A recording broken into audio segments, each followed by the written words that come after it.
नमस्कार दोस्तों। आज हम आपको एक ऐसे व्यक्तित्व की कहानी सुनाने जा रहे हैं जो न सिर्फ भारत बल्कि पूरी दुनिया के लिए प्रेरणा का स्रोत है। रतन टाटा की कहानी सिर्फ एक उद्योगपति की नहीं, बल्कि एक ऐसे परिवार की भी है जिसने भारत के औद्योगिक विकास और समाज सुधार में महत्वपूर्ण भूमिका निभाई। टाटा परिवार की कहानी जमशेदजी टाटा से शुरू होती है, जिनके विचारों और मूल्यों को रतन टाटा ने अपने जीवन में आत्मसात किया। इस वीडियो में हम विस्तार से समझेंगे कि टाटा परिवार के अलग-अलग व्यक्तियों का भारत के विकास में क्या योगदान रहा और कैसे रतन टाटा ने इस विरासत को एक नई ऊंचाई पर पहुंचाया। टाटा परिवार का इतिहास भारत के उद्योग जगत का एक महत्वपूर्ण हिस्सा है। जमशेदजी टाटा ने भारतीय उद्योग के विकास में एक महत्वपूर्ण भूमिका निभाई और उनके बाद आने वाली पीढ़ियों ने इस विरासत को न केवल बनाए रखा, बल्कि इसे और भी उन्नत किया। आइए टाटा परिवार के प्रमुख सदस्यों और उनके योगदान के बारे में गहराई से जानते हैं। जमशेदजी टाटा को भारतीय उद्योग के जनक के रूप में जाना जाता है। उनका जन्म 1839 में गुजरात के नवसारी में हुआ था। जमशेदजी टाटा का सपना था कि भारत एक आत्मनिर्भर और औद्योगिक रूप से सशक्त देश बने। उन्होंने 19वीं सदी में ऐसे समय में व्यापार शुरू किया जब भारतीय उद्योग ब्रिटिश हुकूमत के अधीन था और भारत में औद्योगिक विकास की गुंजाइश बहुत कम थी। जमशेदजी का सबसे बड़ा सपना था भारत में एक इस्पात उद्योग स्थापित करना। उन्होंने Tata iron and steel company TISCO की नींव रखी, जो बाद में टाटा स्टील के नाम से जानी गई। जमशेदजी का यह कदम भारत के औद्योगिक भविष्य को आकार देने में महत्वपूर्ण साबित हुआ। यह सिर्फ इस्पात उत्पादन नहीं था, बल्कि इसने हजारों लोगों को रोजगार दिया और भारतीय अर्थव्यवस्था को एक नया आयाम दिया। जमशेदजी ने न केवल उद्योग के क्षेत्र में योगदान दिया, बल्कि सामाजिक सुधार के लिए भी उन्होंने कई कदम उठाए। उन्होंने शिक्षा, स्वास्थ्य और विज्ञान के क्षेत्रों में निवेश किया। 1892 में उन्होंने टाटा ट्रस्ट्स की स्थापना की, जो भारत के सबसे बड़े परोपकारी संगठनों में से एक है। टाटा ट्रस्ट्स आज भी शिक्षा और स्वास्थ्य के क्षेत्रों में महत्वपूर्ण योगदान दे रहा है।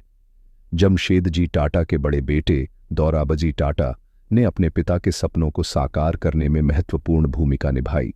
जमशेदजी टाटा के निधन के बाद दोराबजी ने टाटा स्टील और अन्य परियोजनाओं को आगे बढ़ाया।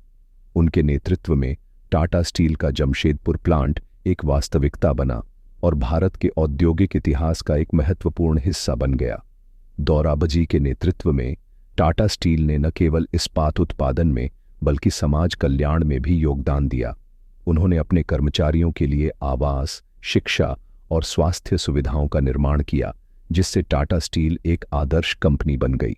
दोराबजी टाटा का एक और महत्वपूर्ण योगदान था भारत में विज्ञान और अनुसंधान के क्षेत्र में निवेश। उन्होंने Tata institute of fundamental research (TIFR) की स्थापना की, जो आज भी भारत में वैज्ञानिक अनुसंधान के लिए एक प्रमुख केंद्र है। उनकी दृष्टि के बिना भारत का परमाणु कार्यक्रम शायद उतनी जल्दी नहीं बढ़ पाता। रतनजी टाटा जमशेदजी के छोटे बेटे थे। हालांकि उनका औद्योगिक योगदान कम था, लेकिन वे अपने सामाजिक कार्यों के लिए प्रसिद्ध थे। रतनजी और उनकी पत्नी नवजबाई टाटा ने नवल टाटा को गोद लिया, जो बाद में टाटा समूह के एक प्रमुख स्तंभ बने। नवल टाटा का योगदान टाटा समूह और भारतीय समाज के लिए बेमिसाल रहा है। वे न केवल एक उत्कृष्ट उद्योगपति थे, बल्कि एक समाजसेवी भी थे।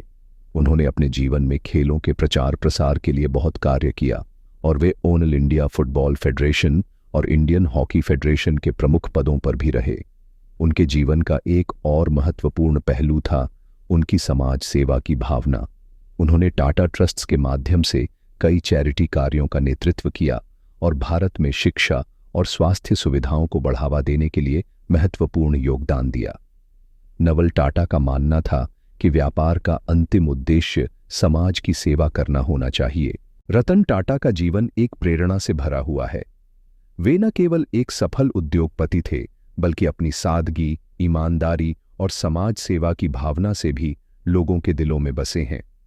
रतन टाटा का जीवन उनके बचपन, शिक्षा, करियर और समाज के प्रति योगदान को समझने से यह स्पष्ट होता है कि उन्होंने सिर्फ एक सफल कारोबारी साम्राज्य खड़ा नहीं किया, बल्कि समाज और देश की उन्नति में भी अहम भूमिका निभाई है।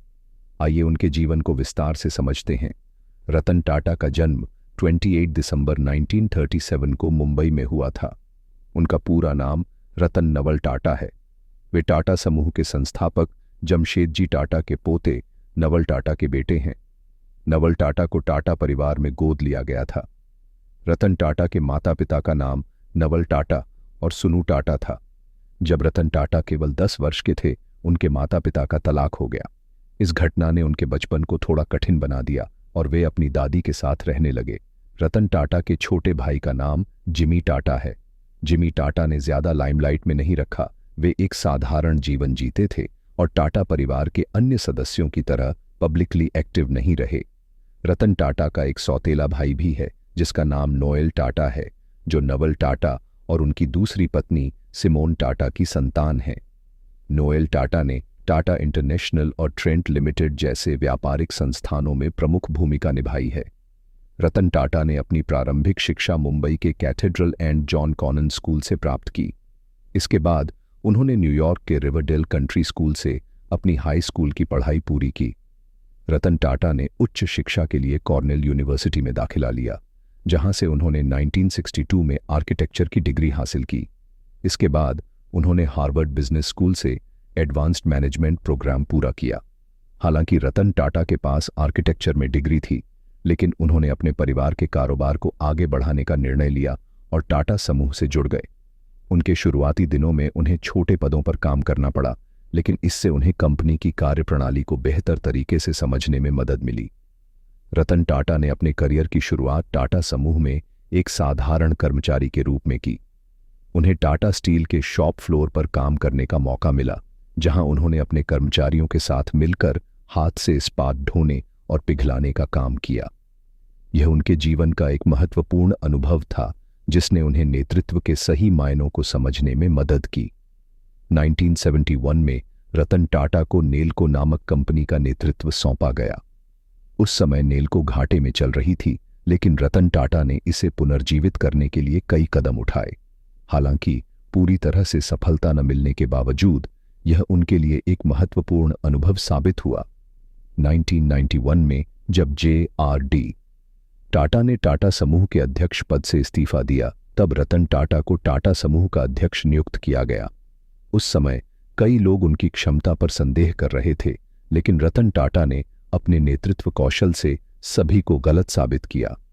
रतन टाटा के नेतृत्व में टाटा समूह ने कई वैश्विक ब्रांड्स का अधिग्रहण किया, जिनमें से सबसे प्रमुख था British luxury car brands Jaguar और लैंड रोवर का 2008 में अधिग्रहण।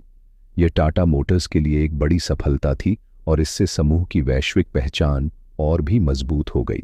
रतन टाटा के नेतृत्व में टाटा मोटर्स ने दुनिया की सबसे सस्ती कार टाटा नैनो लॉन्च की।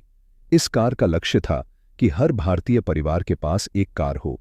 हालांकि नैनो को व्यावसायिक रूप से बहुत बड़ी सफलता नहीं मिली, लेकिन रतन टाटा के इस प्रयास ने उन्हें एक जननेता के रूप में भी प्रसिद्ध कर दिया। रतन टाटा के कार्यकाल में टाटा समूह ने ब्रिटिश टी ब्रांड टेटली का अधिग्रहण किया। इससे टाटा समूह चाय के व्यापार में एक प्रमुख स्थान पर पहुंच गया। टेटली के अधिग्रहण ने यह साबित किया कि टाटा समूह अब केवल एक भारतीय कंपनी नहीं थी, बल्कि एक वैश्विक कंपनी बन चुकी थी। रतन टाटा का मानना है कि व्यापार का असली उद्देश्य समाज की सेवा करना है। उन्होंने टाटा ट्रस्ट्स के माध्यम से शिक्षा, स्वास्थ्य और ग्रामीण विकास के क्षेत्रों में अभूतपूर्व योगदान दिया है। Tata education and development trust के माध्यम से उन्होंने भारतीय छात्रों के लिए उच्च शिक्षा के लिए विदेशों में अध्ययन के अवसर प्रदान किए हैं।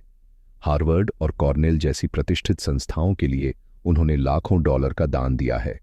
रतन टाटा को जानवरों से बेहद लगाव था। वे कई बार पशु कल्याण के कार्यों में शामिल रहे हैं और मुंबई में आवारा कुत्तों के लिए शेल्टर होम बनाने में भी योगदान दिया है। उन्होंने कई बार सोशल मीडिया पर भी जानवरों के प्रति अपनी भावनाओं को साझा किया है। रतन टाटा की सादगी और ईमानदारी उन्हें सबसे अलग बनाती है। वे न तो कभी अधिक प्रदर्शन में विश्वास रखते थे, न ही वे मीडिया में अक्सर दिखाई देते थे। वे अपनी जीवन शैली में भी बहुत साधारण थे। रतन टाटा ने कभी शादी नहीं की और उनका जीवन हमेशा सेवा और काम के प्रति समर्पित रहा है। उनकी नेतृत्व क्षमता और विनम्रता का सबसे बड़ा उदाहरण है कि उन्होंने 2012 में टाटा समूह के अध्यक्ष पद से इस्तीफा दे दिया और नए नेतृत्व को अवसर दिया। हालांकि वे अब भी टाटा ट्रस्ट्स और अन्य चैरिटी कार्यों में सक्रिय भूमिका निभाते हैं, लेकिन उन्होंने हमेशा अपने आप को कंपनी के लाभ से पहले समाज की सेवा में समर्पित किया है। रतन टाटा न केवल एक महान उद्योगपति थे, बल्कि एक सच्चे नेता और समाज सेवी भी। उनके जीवन से हमें यह सीखने को मिलता है कि असली सफलता का मापदंड केवल व्यापारिक लाभ नहीं, बल्कि समाज के लिए किया गया योगदान है।